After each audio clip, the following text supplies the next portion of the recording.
Selamat pagi. Ini bebek-bebek yang kemarin masih di kandang DOD udah mulai kita pindahkan ke kandang pembesaran. Jadi ini sekarang usia 8 hari. Saya nggak mau bahas pakan ya. Saya nggak mau bahas pakan karena pakan itu udah banyak dibahas di video-video rekan-rekan yang lain.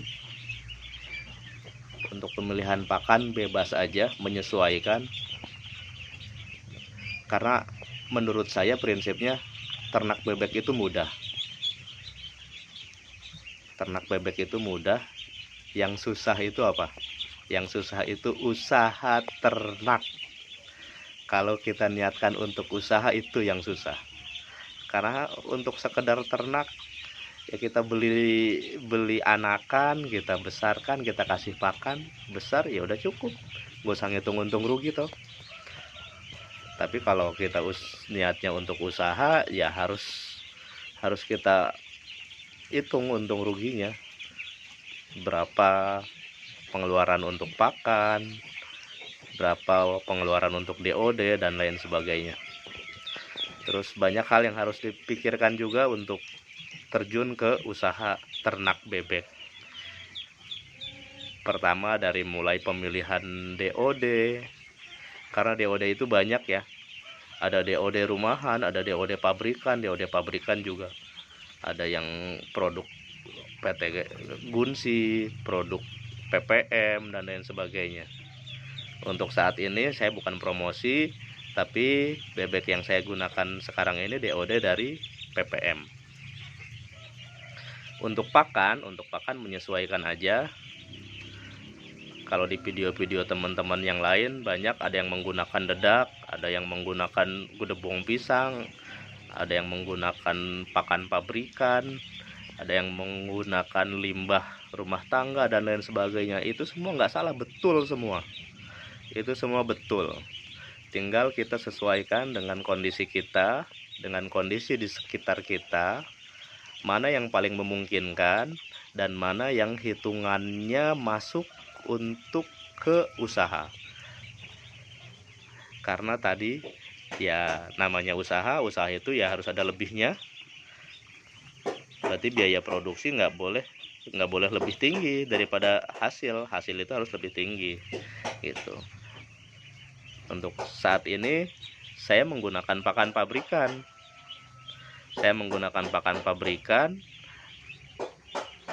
Tapi pakan yang saya gunakan saya bukan dapat dari toko. Saya dapat dari sapuan, dari sisa panenan peternak.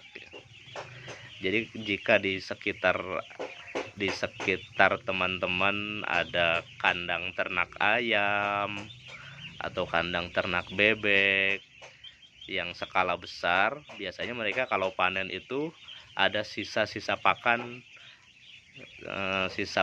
yang masih ada di tempat pakan, di wadah-wadah pakan seperti ini.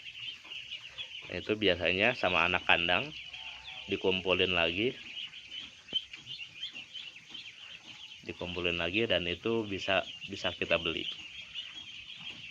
Kebetulan di sekitar saya masih bisa mendapatkan itu, jadi saya masih pakai pakan itu. Untuk jika di tempatnya nggak ada yang seperti itu ya tadi kembali lagi saya bilang menyesuaikan aja. Kalau yang memungkinkan dengan dedak ya silahkan dengan dedak. Kalau yang memungkinkan dengan limbah rumah tangga, misalkan di sekitar teman-teman ada banyak rumah makan, ada atau dekat rumah sakit, biasanya ada sisa-sisa makanan pasien, sisa-sisa makanan pengunjung rumah makan, itu bisa dimanfaatkan untuk pakan ternak, untuk pakan bebek. Tuh. Jadi saya nggak pernah menyarankan untuk penggunaan pakan, karena silahkan improvisasi masing-masing. Dilihat kondisi di sekitar tempat tinggal teman-teman, di sekitar kandang teman-teman, apa yang bisa dimanfaatkan. Kalau yang bisa dimanfaatkannya bekatul, silahkan bekatul.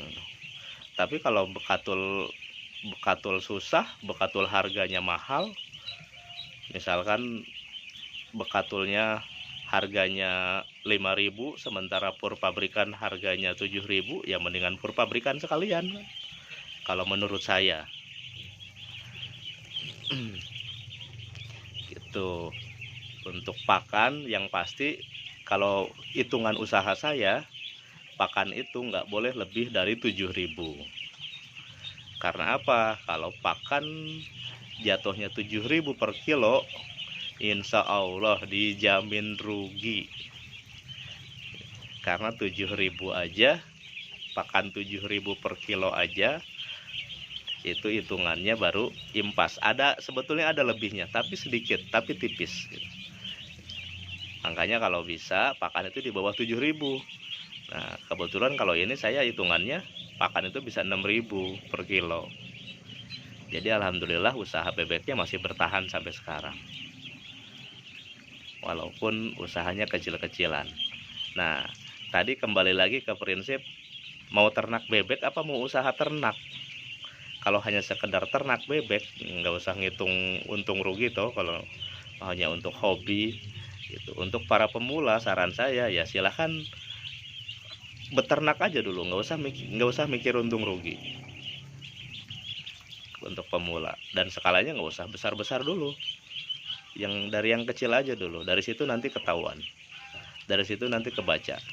Karena sebelum saya sampai ke titik ini, saya juga pernah mengalami hal-hal. Saya kayak pembelian DOD, saya pernah pakai DOD rumahan, saya pernah pakai DOD Gunsi pernah, dan sekarang saya pakai PPM. Terus saya pernah juga beli DOD yang ternyata DOD-nya setelah dipelihara sekian hari itu mati semua. Saya pernah alami.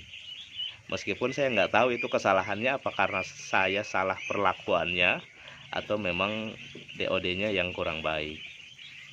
Seperti itu.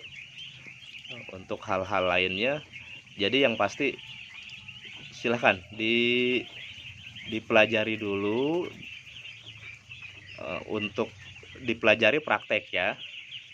Kalau praktek ya artinya silahkan dimulai dulu. Kalau memang mau usaha terjun ke peternakan bebek, ya harus paham dulu bebek. Untuk paham ya harus praktek, nggak cukup dengan nonton YouTube. Silahkan beli dulu 50 ekor atau 10 ekor gitu, pelihara. Nanti ketahuan, diukur setelah sekian hari bobotnya berapa, menghabiskan pakan berapa.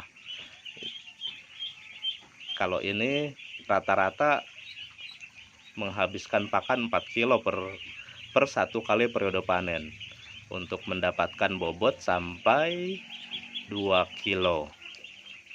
2 kilo, kadang-kadang ada yang 2,1, 2,2 gitu.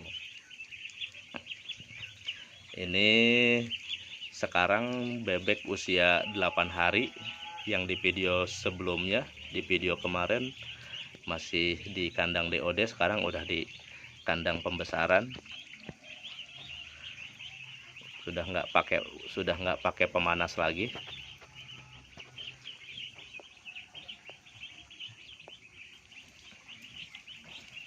Saya pakai kandang alas tanah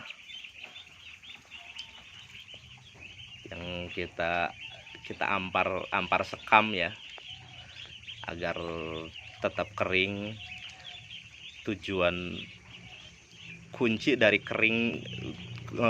utama dari kandang kering itu kan sebetulnya satu, untuk mengurangi bau, yang kedua mengurangi lalat. Sumber bau dan lalat itu kan karena basah. Jadi selama kandang teman-teman kering, insya Allah tidak ada bau dan tidak ada lalat. Selain dari itu ya biosecurity kandangnya juga harus dijaga. Ya harus kita rutin semprot desinfektan ya. itu untuk menjaga kebersihan kandang dan kesehatan ternak kita juga. Saya kira sekian video kali ini, semoga bermanfaat. Saya ucapkan selamat mencoba bagi teman-teman yang mau mencoba. Selamat beraktivitas, selamat pagi. Assalamualaikum warahmatullahi wabarakatuh.